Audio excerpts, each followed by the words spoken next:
नमस्कार। आर्य study point में आप लोगों का स्वागत है।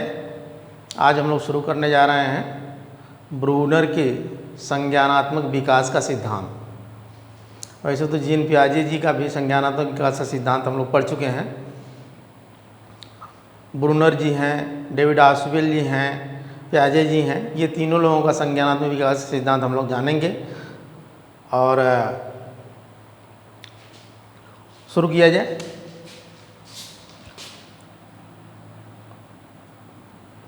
ब्रूनर का संज्ञानात्मक विकास का सिद्धांत, यानी कि cognitive development theory of Bruner. इसको इनका पूरा नाम J.S. ब्रूनर था। तो पहले हम लोग ब्रूनर के परिचय के बारे में थोड़ा सा जान लेते हैं। कभी कभी क्वेश्चन आता है कि कहाँ के रहने वाले थे, पूरा नाम क्या था और किस सिद्धांत को किस वर्ष में इन्होंने प्रतिपादित किया, खोजा, दिया। तो इनका परिचय हम लोग जान लेते हैं। परिचय में पूरा नाम हम लोग जानेंगे। पूरा नाम इनका क्या था? J.S. ब्रूनर। तो जिसको कहेंगे जेरोम सेमोर ब्रूनर कहेंगे। और ये जो कहाँ के रहने वाले थे? रहने वाले कहाँ के? अमेरिका के मनोवैज्ञानिक अर्थात अमेरिकन मनोवैज्ञानिक थे। और अपना सिद्धांत, जो संज्ञानात्मक विकास का सिद्धांत, किस वर्ष में दिए? निर्माण का सिद्धांत के निर्माण का वर्ष क्या है? सिद्धांत का वर्ष इनका है 1964 है।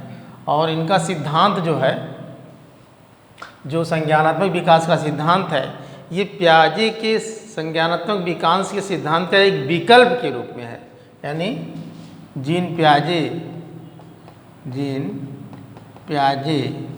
के संज्ञानात्मक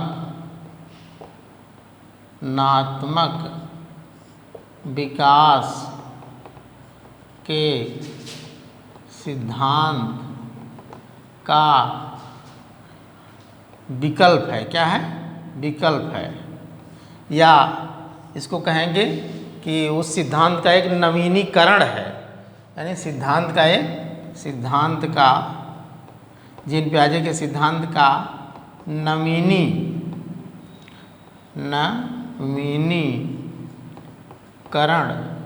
नवीनीकरण है। अर्थात जो सिद्धांत जीन पियाजे जी ने दिया था, उनमें उनकी 4 अवस्थाएं थीं। इन्होंने सिद्धांत में 3 अवस्थाओं का बताया है। तो और ये उस सिद्धांत को ये आगे बढ़ाने का काम किए थे। जीन पियाजे जी के सिद्धांत को इन्होंने आगे बढ़ाने का काम किया था। और इसीलिए कहा जाता है कि जीन पियाजे के सिद्धांत का जो है ये एक विकल्प है। कभी कभी क्वेश्चन आता है जीन पियाजे के सिद्धांत के विकल्प के रूप में किनका सिद्धांत को माना जाता है, किनके सिद्धांत को माना जाता है? तो आप बताएंगे ब्रूनर के सिद्धांत को। और ये भी आता है कि जीन पियाजे के सिद्धांत का नवीनीकरण का सिद्धांत कौन सा है? तो J.S. ब्रूनर जी का जो है संज्ञानात्मक विकास का सिद्धांत, इनका नवीनीकरण का सिद्धांत है। तो ये इनका परिचय हो गया। अब हम लोग इनकी कुछ पुस्तकें हैं, पुस्तकों को भी आप लोग थोड़ा सा जो है, जीन पियाजे जी मुख्य रूप से कभी कभी आ जाता है क्वेश्चन, तो इनकी बुक्स हैं, ब्रूनर की कुछ बुक्स हैं, यानी बुक्स इनकी कुछ बुक्स हैं, किताबें हैं इनकी। किताबें क्या हैं ये आप देखेंगे ये study of thinking, study of thinking है। दूसरी है process of education, process of education. इनकी मुख्य रूप से दो पुस्तकें हैं जो कभी कभी क्वेश्चन में आ जाता है, study of thinking and process of education. तो इनकी किताबों के बारे में हम जान जाएंगे। और कभी कभी ये आता है कि जैसे सिद्धांत की जानने से पहले कुछ हम बेसिक चीज़ों को जान जाएंगे। जैसे ये अपना जब सिद्धांत दिए तो उसमें कुछ आधार दिए और कुछ तत्व दिए, कुछ बेस दिए। तो कोई चीज़ जानने से पहले अगर हम आधार को जान लेते हैं तो वो चीज़ हमें समझने में आसानी होती है। तो थोड़ी सी चर्चा हम लोग कर लेते हैं कि इनके सिद्धांत की के कुछ आधार थे, इनके सिद्धांत के कुछ आधार थे। यानी ब्रूनर के, थोड़ा सा ये चल नहीं रहा है, दूसरा हम लोग ले लेते हैं, देखते हैं।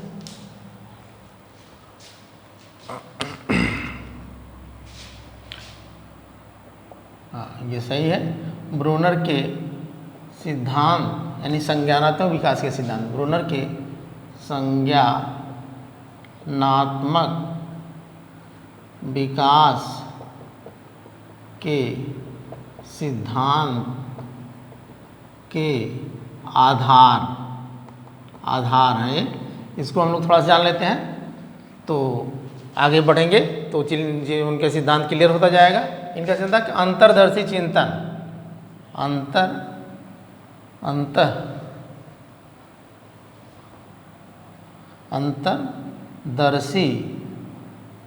अंतर्दर्शी चिंतन। पहला था अंतर्दर्शी चिंतन, दूसरा था आपका विषय का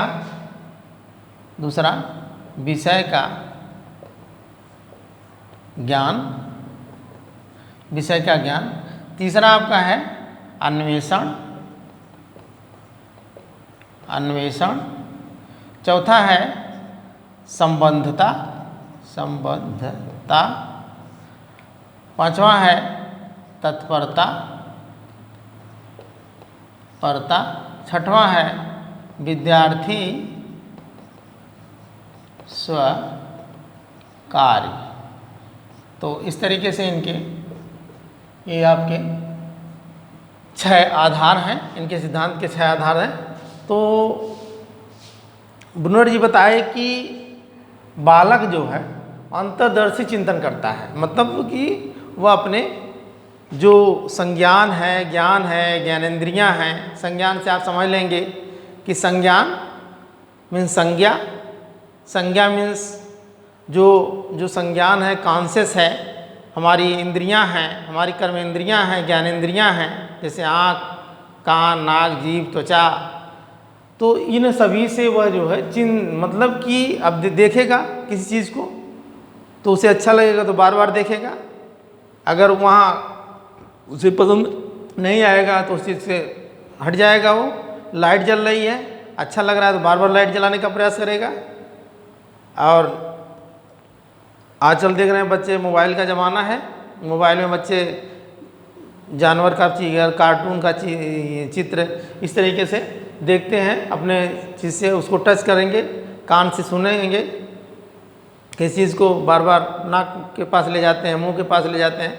तो उनके जो अंतर्दर्शी चिंतन का मतलब होता है कि अपने ज्ञानेंद्रियों, कर्मेंद्रियों द्वारा जो है किसी चीज़ को वो जो है संपर्क में ला करके ज्ञान का प्राप्त करते हैं। तीसरा विषय का ज्ञान, किसी चीज़ के बारे में वो जानने का प्रयास करते हैं। जैसे आप देखें, बच्चा छोटा सा है, बार बार गेंद है, गेंद को नीचे फेंकेगा, उसमें से वो कूदेगा, आप उठा करके उसको देंगे, फिर वो नीचे फेंक देगा, आप फिर उठा करके देंगे, फिर वो ऊपर फेंक देगा और नीचे फेंक देगा। वो यानी उसको उसमें खोजता है, वो विषय का ज्ञान करना चाहता है। आप जो है कोई चीज़, कोई खिलौना है, नीचे फेंकता है, खन दे आवाज़ करता है, फिर वो बार उठा के देते हैं, फिर फेंकता है। मतलब वो आवाज़ से वो उछलने को दे करके इस तरीके से विषय का ज्ञान करने का। अन्वेषण का मतलब होता है कि खोज करता है बच्चा किसी चीज़ में, जानने का प्रयास करता है, नाम से ही स्पष्ट है। उसकी चीज़ को अपने संज्ञान से जानने का प्रयास करता है। संबद्धता, जैसे बच्चा जो है संबंध रखता है किसी चीज़ का। संबंधता का मतलब है कि बच्चा जैसे एक चीज़ जान रहा है तो उस चीज़ से संबंधित दूसरी चीज़ को भी जानने का प्रयास करता है। जैसे बच्चा स्कूल गया, उसको आप विज्ञान पढ़ा रहे हैं तो विज्ञान के साथ साथ कुछ चीज़ें वो भूगोल की भी उसमें आ जाएंगी, उसका भी वो संबंध बनाने का संबंध बना करके ज्ञान प्राप्त करने का प्रयास करता है।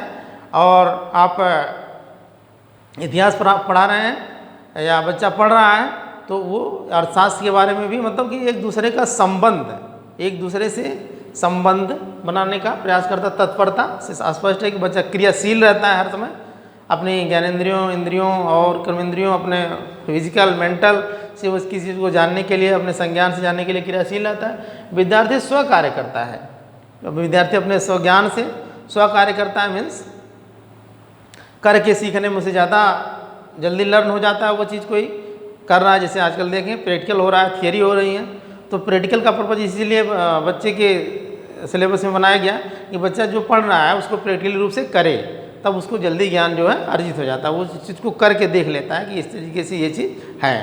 तो ये इनके 6 आधार हो गए। अब हम लोग जो है इनके 4 तत्व हैं, इनके सिद्धांत के ब्रुनर के सिद्धांत के 4 तत्व हैं, इनको भी थोड़ा सा जान लेते हैं, फिर हम लोग इनके सिद्धांत के बारे में जानेंगे। पहला इनका है नहीं ब्रुनर के, ये भी नहीं चल रहा है, ब्रुनर के संज्ञानात्मक विकास के सिद्धांत के तत्व। अब आप देखें तत्व कितने हैं? 4। पहला था इन्होंने कि आधारभूत सिद्धांतों का ज्ञान, दूसरा था मूल सिद्धांतों की समझ, तीसरा था सिद्धांतों का स्थायीत्वकरण, पांचवा था निरंतर पुनर्विचार।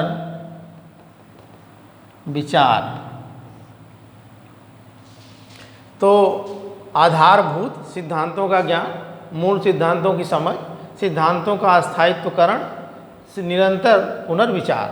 इसके बारे में थोड़ा सा जान लेते हैं कि बालक जो है, जो ब्रुनर जी के कहने का आशय ये था कि कोई भी चीज़ होती है तो उस चीज़ के आधारभूत मतलब बेसिक चीज़ को जानने का वो प्रयास करता है।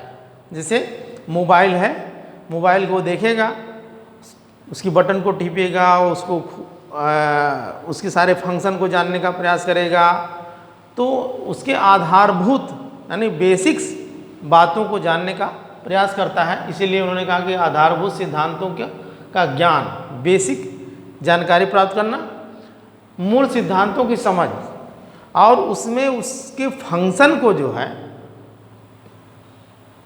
कौन कौन सा फंक्शन जो है उसके मूल हैं।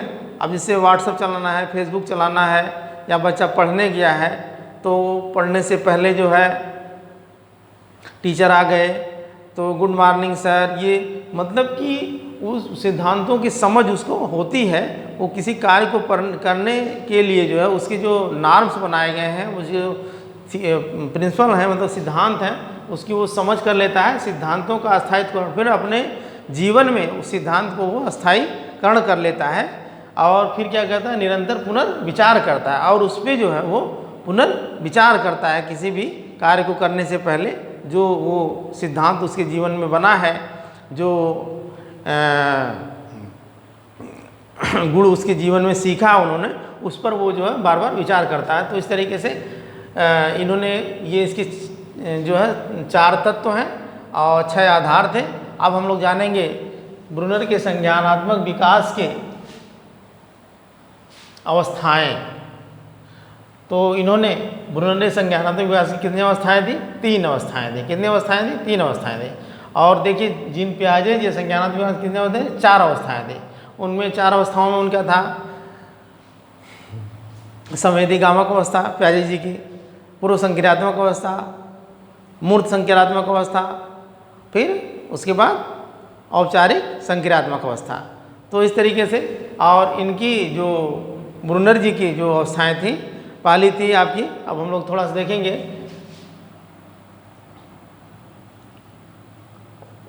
ब्रूनर के संज्ञानात्मक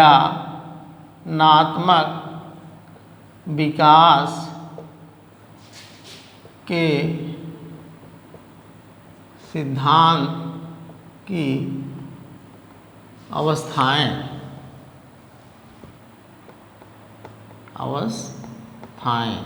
ये देखें, इनकी मुख्य रूप से 3 अवस्थाएं हैं। पहली अवस्था है क्रियात्मक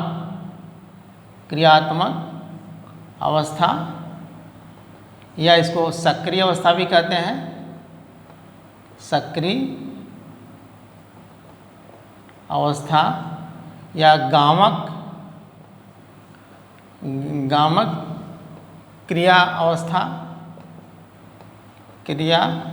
अवस्था, या विधि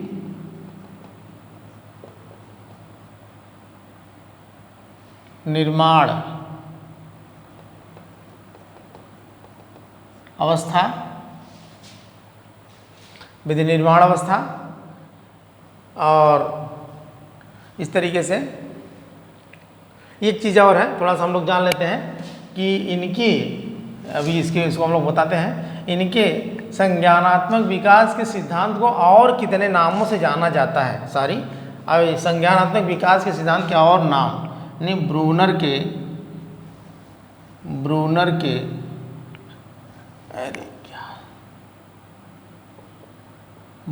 के सिद्धांतों के नाम कभी कभी पूछ देता है कि कितने नामों से इनको जाना जाता है, तो हम लोग देख लेते हैं कि ये चीज़ छूट रहा था, मुझे अभी याद आया तो मैं इसको बता दे रहा हूँ। हम लोग सिद्धांत में चले गए, तो पहले सिद्धांत के कितने नाम हैं। तो पहला तो इनका है संज्ञानात्मक विकास का सिद्धांत, ज्ञानात्मक विकास का सिद्धांत, बौद्धिक विकास का सिद्धांत, ठीक। फिर विधि निर्माण विकास का सिद्धांत, फिर आपका है निमित्तकरणवाद का सिद्धांत, फिर आपका है उसमें जो है संज्ञानात्मक विकास, ज्ञानात्मक रचनावाद विकास का सिद्धांत, संरचनावाद विकास का सिद्धांत, और निर्देश का सिद्धांत। तो इसको थोड़ा सा देख लेते हैं। पहला संज्ञानात्मक विकास का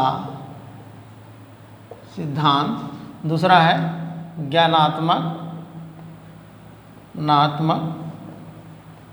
क्वेश्चन कहीं से भी आ जाए आप कंफ्यूज मत होइएगा, विकास का सिद्धांत। तीसरा है बौद्धिक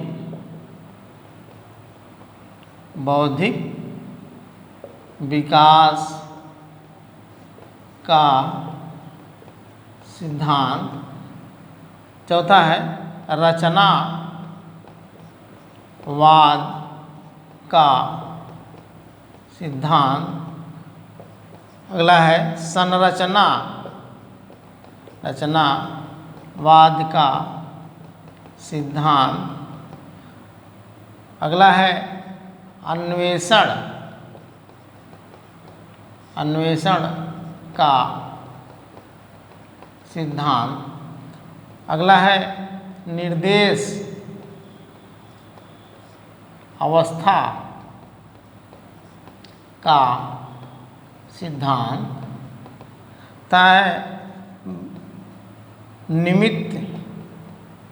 निमित्तकरण या निर्माण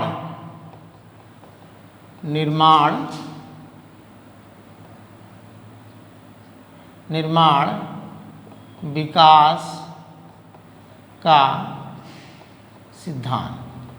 तो कभी कभी एक क्वेश्चन पूछता है कि निमित्तकरण या निर्माण विकास के सिद्धांत किसका है? तो ब्रुनर का सिद्धांत है। निर्देश अवस्था का सिद्धांत किसका है? इसको बताएंगे। अन्वेषण का सिद्धांत किसका है? या अन्वेषण विकास का सिद्धांत अगर कह दे तब भी आप बताएंगे। संरचनावाद का सिद्धांत किसका है? ब्रुनर का है। रचनावाद का सिद्धांत किसका है? तो इसमें कंफ्यूज नहीं होना है, क्योंकि जीन पियाजे का भी इसमें कुछ ना कुछ मिल जुल रहा है। तो अगर ये पूछ देता है ब्रुनर जी के बारे में तो आप इसको कन्फर्म बता देंगे। तो चूँकि ये जीन पियाजे जी और आपके जे.एस. ब्रुनर जी और डेविड आशुबेल जी, ये तीनों लोग संज्ञानात्मक विकास के सिद्धांत पे अपना मत दिए हैं। तो ये इस तरीके से सभी लोगों का सिद्धांत कुछ ना कुछ मिलता जुलता रहेगा। और उसमें अगर नाम से आपको, जैसे अब निमित्तवाद या निमित्तवाद भी कहेंगे इसमें, या निमित्तकरण भी कहेंगे, तब भी आप कन्फर्म पकड़ लेंगे। संरचनावाद या रचनावाद भी कहेंगे, तब भी आप ब्रुनर को पकड़ लेंगे। तो इस तरीके से इनके सिद्धांतों के ये नाम थे। अब हम लोग सिद्धांत की अवस्थाओं के बारे में जानेंगे जो मोर इम्पोर्टेंट हैं।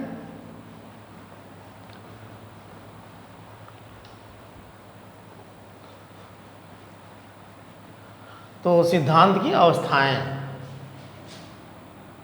सिद्धांत की यानी ब्रुनर के संज्ञानात्मक विकास के, ब्रुनर के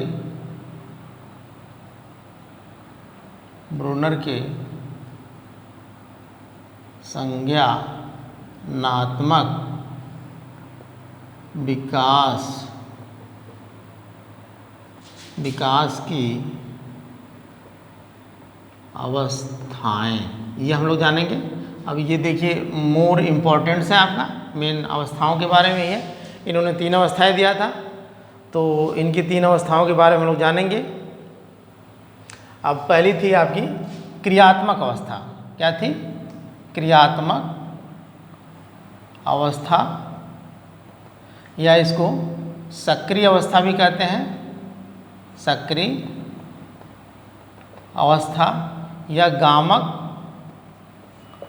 क्रिया की अवस्था भी कहते हैं, या आपके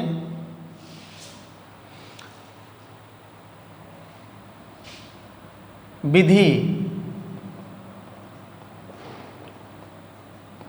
निर्माण की अवस्था भी इसको कहते हैं। तो इसको इंग्लिश में कहते हैं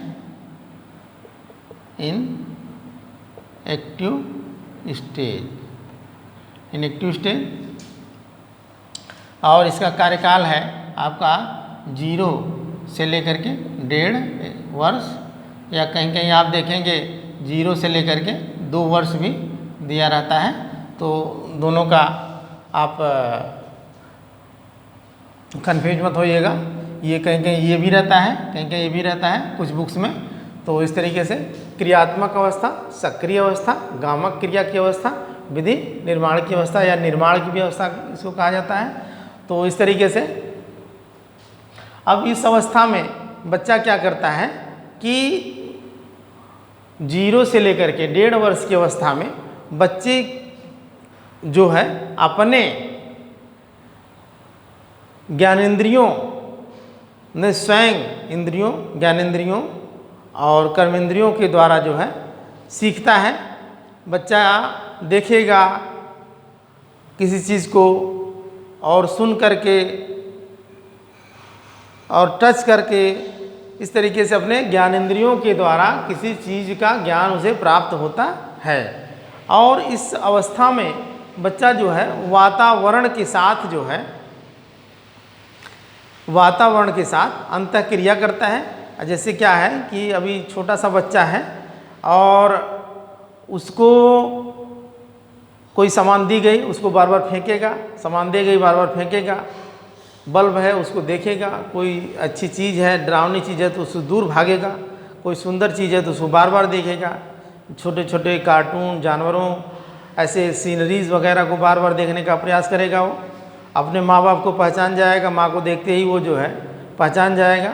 यानी कि वातावरण से जो है अंतः क्रिया करता है। और फिर क्या करता है कि संरचनात्मकता का भी उसमें ज्ञान हो जाता है।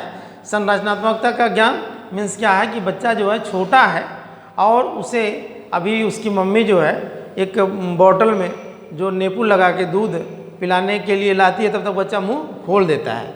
या माँ जो है स्तनपान कराने के लिए जो अपने वस्त्र को थोड़ा सा हटाती है, अपने स्तन को जो उसके सामने लाती है, वो मुंह खोल देता है। या आप देखें कि दूध भरी कटोरी और चम्मच जब वो बच्चा देखता है तो अपने मुंह को खोल देता है।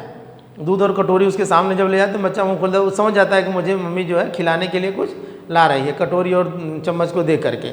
और बच्चा इस अवस्था में कई उदाहरण हैं, जैसे बच्चे को कपड़ा पहनाना है तो जो उसकी मम्मी उसके सामने कपड़ा ले जाती है करके, कोई भी गार्जियन माँ हो या भाई हो या बहन हो, अक्सर माँ का ही रोल ज़्यादा होता है बच्चे के संपर्क में, तो वह अपने हाथ को ऊपर कर लेगा, इधर कर लेगा। जैसे जैसे वो पहनाने का प्रयास करेगी, पैर देख लिया, हाथ अब ऊपर का पहन लिया, शर्ट पहन लिया, नीचे पहनाना है जो है उसका, तो वो नीचे पैर उठाएगा। तो ये संरचना का भी उसमें विकास हो जाता है, क्रियात्मक अवस्था में, इनएक्टिव स्टेज में ये करता है। फिर वो बच्चा जो है इस तरीके से, ये आपकी ये क्रियात्मक अवस्था हो गई, इन्होंने बताया। तो हम दूसरी अवस्था के बारे में जानेंगे।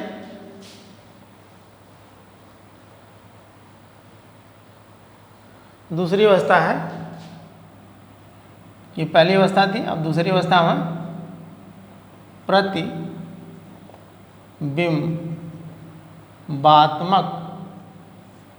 अवस्था, प्रतिबिंबात्मक अवस्था या छाया की अवस्था, या इसको स्थूल की अवस्था भी बोलते हैं, या प्रतिमा निर्माण की अवस्था भी इसको बोलते हैं। और इसको देखें, कुछ मनोवैज्ञानिकों के अलग अलग बुक्स आई, और उस बुक्स में वैसे तो इनका कार्यकाल वहाँ 0 से मतलब यहाँ उनका पहली अवस्था का 0 से 2 वर्ष था, तो इसमें 2 से 7 वर्ष, कितना था, 2 से 7 वर्ष। लेकिन कुछ बुक्स में जो है जैसे वहाँ था पहली अवस्था में 0 से 1.5 वर्ष, तो कुछ बुक्स में दिया है कि 1.5 से लेकर के 2 वर्ष, यानी 1.5 वर्ष, ऐसे 1.5 से लेकर के 2 वर्ष। तो ये आपका 2 से लेकर 7 वर्ष ज़्यादा बुक्स में आपका मिलता है। और कहीं कहीं अब अलग अलग मनोवैज्ञानिकों ने अलग अलग रिसर्च किया है। अगर ये आए, मतलब अगर दोनों का टैली कर रहे हैं तो आप इसको ज़्यादा लाइक करेंगे, अगर ये नहीं आए, ये रहे, तो आप इसको ज़्यादा जो है मार देंगे सही। तो इस तरीके से अब इसके बारे में हम लोग जानेंगे। तो ये आपका प्रतिबिंबात्मक अवस्था, प्रतिबिंबात्मक अवस्था में क्या होता है कि बच्चा जो है कि किसी भी अवस्था, किसी भी चीज़ को देख करके उसके, अब वो एक तरीके से ये अवस्था में बच्चे के मस्तिष्क में एक प्रारूप, एक मानचित्र का निर्माण हो जाता है। बच्चा जो है कि उसके मस्तिष्क में एक मानचित्र का, एक प्रारूप का, एक इमेज, एक प्रतिबिंब जो है बन जाता है। जैसे आप देखें, बच्चा छोटा है और वो उसके घर में पूजा पाठ हो रही है, या खाने से पहले लोग हाथ धुल रहे हैं, या जो भी क्रियाकलाप हो रहा है, तो बच्चा डेली उसको देखता है। या बच्चा अपने माँ बाप से जो भी चीज़ें देखता है तो उसका वो फॉलो करता है, अनुकरण करता है। जैसे कि आप पूजा घर में गया, सभी लोग जो है पूजा कर रहे हैं तो हाथ जोड़ करके नमन कर रहे हैं, तो बच्चा भी नमन करने लगता है पूजा की विधियों में। तो वो इस तरीके से उसके दिमाग में एक जो है प्रतिबिंब जो है, यानी उसके मस्तिष्क में एक प्रारूप का निर्माण हो जाता है। तो यानी मस्तिष्क में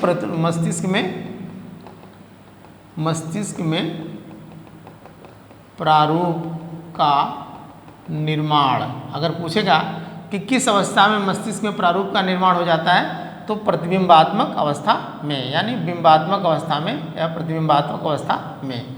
और फिर क्या करता है कि बच्चा जो है संप्रत्यय, कंसेप्ट का ज्ञान प्राप्त कर लेता है। इसका ज्ञान प्राप्त कर लेता है कंसेप्ट का, संप्रत्यय का, बच्चा जो है संप्रत्यय का ज्ञान प्राप्त कर लेता है। अब कंसेप्ट मीन्स आप देखेंगे कि अभी बच्चा जो है उसके अंदर ये कंसेप्ट हो जाता है कि बरसात हो रही है तो छाता की आवश्यकता है, धूप लग रही है तो कैप या जो है वहाँ भी छाता की आवश्यकता है, या कहीं भी किसी भी परिस्थिति को जो है वो अपने दिमाग में कंसेप्ट कर लेता है कि अगर गर्मी चल रही है तो फैन जरूर चलाएंगे तभी गर्मी जो है जाएगी, ठीक है, कूलर चला दें, फैन चला दें, तो वो जिस घर रूम में कूलर या फैन रहेगा वहाँ ज़्यादा उन्हें उसके दिमाग में ये रहता है कि फैन से जो है गर्मी जाएगी।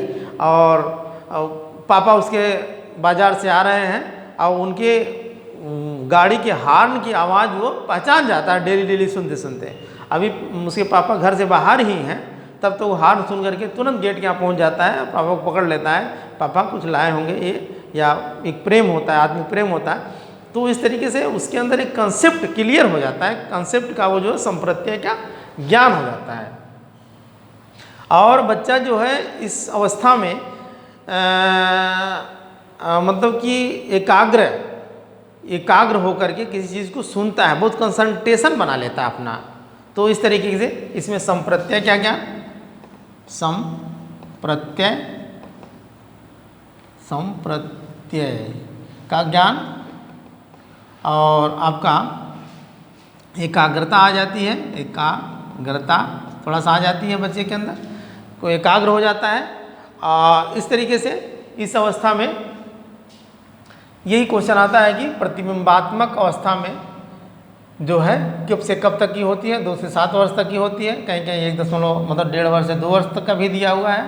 तो देखेंगे जहाँ जो हो उसको आप सही कर देंगे, वैसे 2 से 7 वर्ष ही, क्योंकि मस्तिष्क के प्रारूप का निर्माण, संप्रत्यय का ज्ञान, एकाग्रता, ये तो 2 से 7 वर्ष में ही, मतलब पूर्ण रूप से एकाग्र तो नहीं होता, लेकिन कुछ कुछ चीज़ों पे बच्चा जो है एकाग्र होने लगता है। और अपनी तीसरी अवस्था हम लोग देखेंगे। तीसरी अवस्था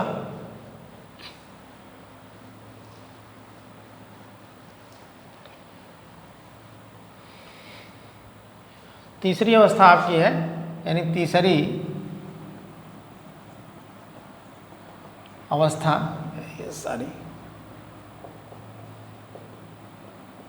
तीसरी अवस्था में आपका है संकेतात्मक अवस्था। क्या है? संकेतात्मक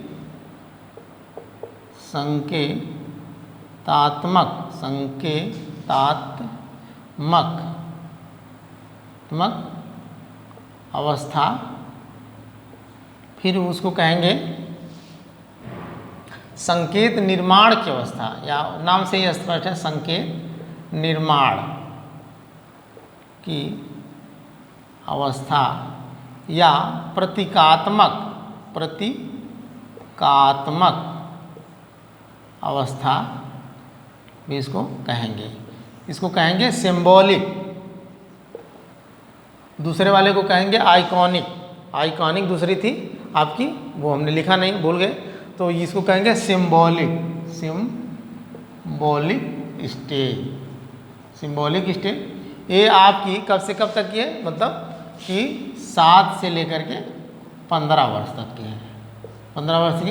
अब जो कुछ किताबों में हमने देखा था उसमें था जो है अब 2 से लेकर के 7 वर्ष,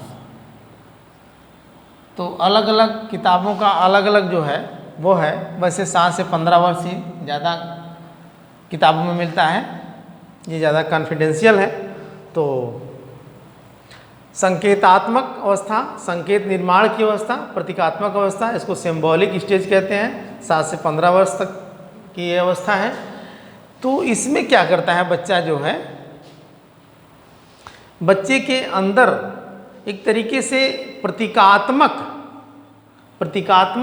मतलब संकेत, प्रतीकात्मक निर्माण हो जाता है बच्चे के अंदर। अब बच्चे को हम पढ़ा रहे हैं तो उससे अगर हम अब इस अवस्था में तो थोड़ा सा बच्चा जो है स्कूल जाने की भी व्यवस्था, स्कूल की भी व्यवस्था हो जाएगी। अब बच्चा क्या करता है कि अब आप देखेंगे बच्चे के अंदर जोड़ की बात आ रही है, तो वो तुरंत उसके मन में एक उसके सिंबल, अभी कहेंगे कि जोड़ पढ़ाएंगे तो बच्चा समझ जाएगा कि आज जोड़ का निशान ये है। अभी जोड़ कहेंगे तो बच्चा समझ जाएगा कि जोड़ मतलब ये निशान बन गया, उसका सिंबल का वो जान जाता है। अभी कहेंगे कि बच्चा आज घटाने का प्रयोग किया जाएगा तो बच्चा समझ जाता है कि आज घटाना मीन्स 10 में से 5 को घटाएंगे, 10 माइनस मतलब 5, तो वो समझ जाता है, ये माइनस सिंबल उसके दिमाग में आ जाता है। गुणा बच्चा इस सिंबल का निशान जान जाता है। भाग मतलब इस तरीके से चाहे ये करें चाहे ये करें, तो ये बच्चे के अंदर जो प्रतीकात्मक यानी सिंबल का जो है वो चिन्ह आ जाता है। जैसे बच्चा कोई भी कार्य कर रहा है तो उस कार्य में जो है बच्चे के अंदर जो कार्य करने का जो एक, अब जैसे देखें आप उदाहरण है रेड लाइट, बच्चा ये समझ जाएगा कि संकेत है, वो आगे नहीं बढ़ सकते। ग्रीन लाइट आगे नहीं बढ़ते, सिग्नल गिरा हुआ है ट्रेन का, तो बच्चा को ज्ञान होता है कि नहीं सिग्नल गिरा हुआ है तो गाड़ी आ रही है, यानी वो संकेत का जो है पहचान कर लेता है। और इस अवस्था में और चीज़ें हैं कि बच्चा जो है अपना एक तरीके से तर्क करने लगता है, थोड़ा बहुत वो तर्क भी करने लगता है, किसी चीज़ को सोचने लगता है, किसी चीज़ को करने से पहले जो है चिंतन करने लगता है, तर्क करने लगता है, और वैचारिक ज्ञान हो जाता है उसके अंदर कि कौन छोटा है कौन बड़ा है, कौन माँ है कौन पिता है कौन भाई है, किसके साथ हमारे दोस्त हैं। अब जैसे परिवार में है तो परिवार के सभी संबंधों का ज्ञान हो जाता है। अब पास पड़ोस में है तो पास पड़ोस में चाचा हैं, ताऊ हैं, भैया हैं, भाभी हैं, चाचा हैं, चाची, इस तरीके से स्कूल में जाएगा तो क्लास के साथ सहपाठियों के साथ टीचर के साथ कैसा बिहेव करना है, मे आई कम इन सर, मे आई गो आउट सर, टीचर के साथ ऐसा बिहेव करेगा। कहीं जाएगा तो उसके अंदर जो है ये इस तरीके का जो है एक फीलिंग्स बन जाती है। तो इस अवस्था में ये तीसरी अवस्था थी आपकी। इसमें यही पूछता है कि संकेतात्मक अवस्था या प्रतीकात्मक अवस्था जो है कि वो कितना है, तो 7 से 15 वर्ष हो जाएगी, और आपकी इसे सिंबॉलिक स्टेज भी कहेंगे। तो हमने 3 अवस्था के बारे में आप लोगों को बताया, और इसमें कुछ जो है ब्रूनर जी का कुछ कथन है जो बहुत ही इम्पोर्टेंट है। ब्रूनर जी का कथन ये है कि बच्चा जो है के अंदर संज्ञान का जो विकास होता है ज्ञान की संरचना से होता है, यानी बच्चे के अंदर बालक के संज्ञान का विकास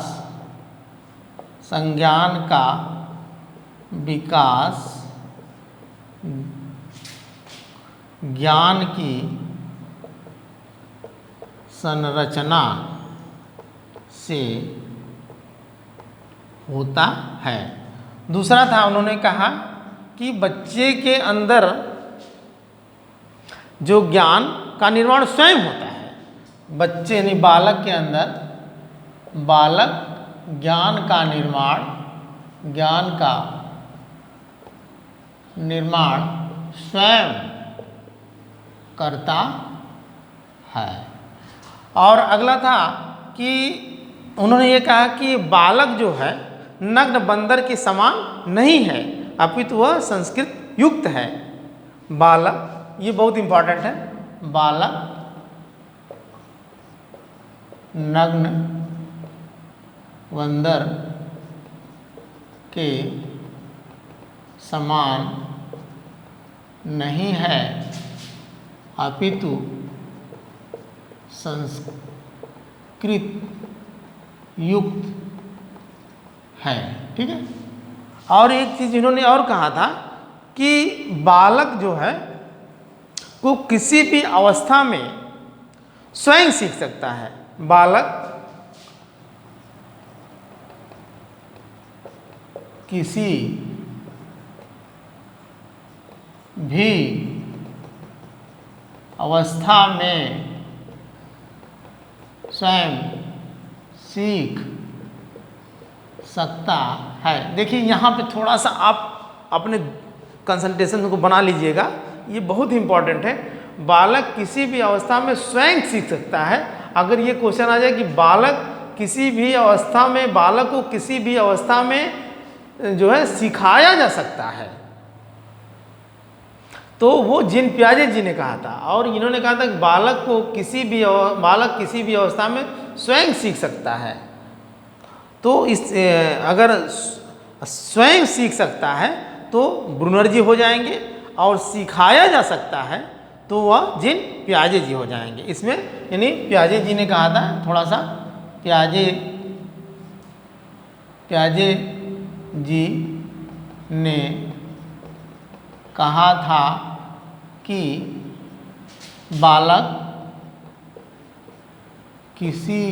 बालक को, यहाँ बालक को किसी भी अवस्था में सिखाया जा सकता है, सिखाया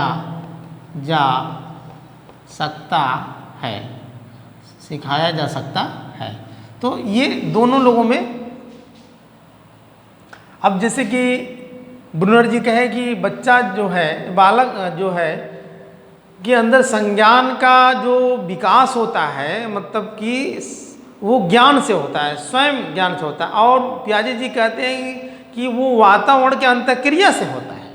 ये भी थोड़ा सा अंतर है पियाजे जी और ब्रूनर जी में। उन्होंने कहा कि ज्ञान, मतलब ज्ञान तो बच्चा स्वयं रहता है, अंदर उसके ज्ञान रहता ही है।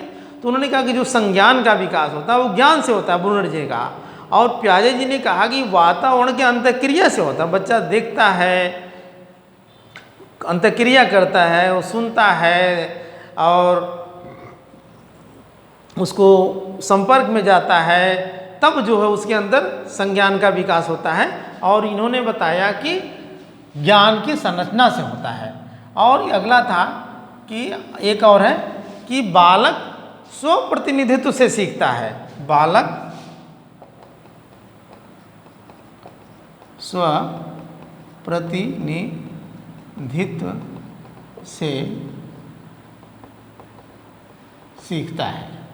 तो इस तरीके से ये इनका कथन था, इसे कि बालक में संज्ञान का विकास ज्ञान की संरचना से होता है।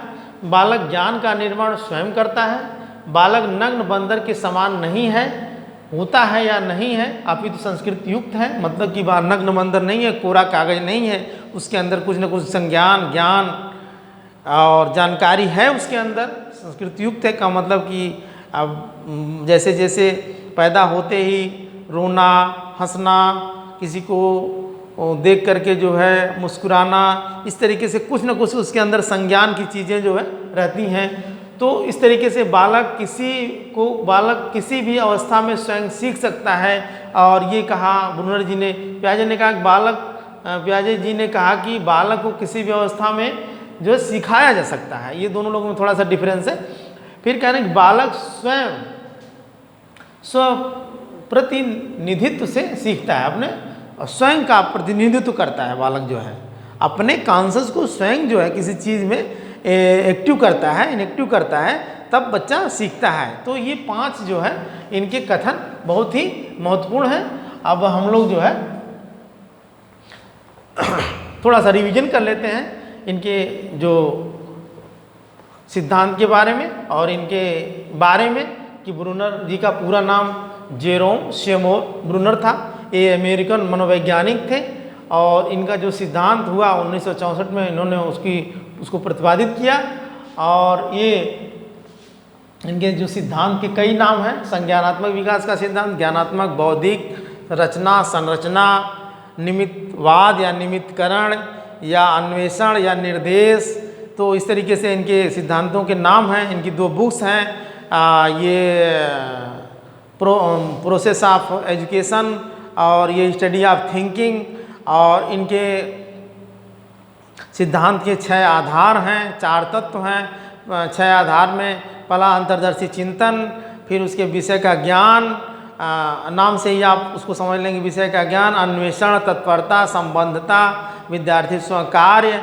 फिर उसके बाद उसके 4 तत्व आप उन्होंने बताया। 4 तत्व में आप देख लेंगे कि आपका जो है आधारभूत सिद्धांतों की का ज्ञान, मूल सिद्धांतों की समझ और सिद्धांतों का स्थायित्वकरण, निरंतर पुनर्विचार